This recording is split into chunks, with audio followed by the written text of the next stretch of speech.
I'm joined now with Doug Herber. He's the Vice President of Water Treatment Technology for BakerCorp. How you doing, Doug? Doing good. Nice to see you. Thank I'm you. good, thank you. So Mirzad talked about treating the untreatable. Can you tell us a little bit more about what that means from a technical aspect? Yeah, I think the important aspect of treating the untreatable water is really looking at and making sure that it's successful in evaluating the waters, what needs to be treated, what the requirements are for discharge, and then looking at setting up the system.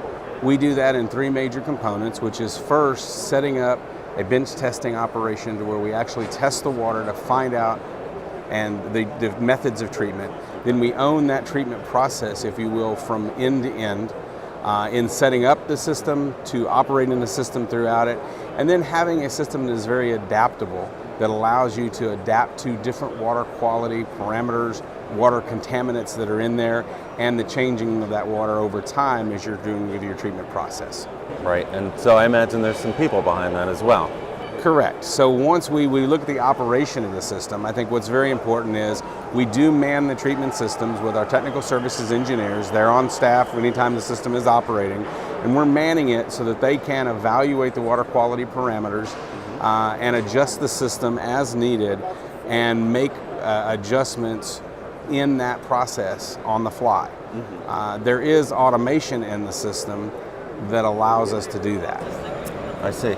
And we talked last year, and I believe we covered the EC250 mobile treatment model.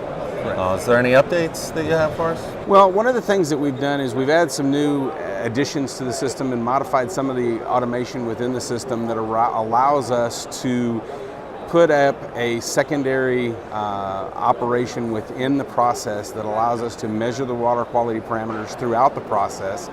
And if we are not meeting a set of defined parameters in the process, we can recirculate the water into the process, give that operator then a chance to make the adjustments that are needed to make sure that anything we are discharging meets all the water quality parameters specified for that project.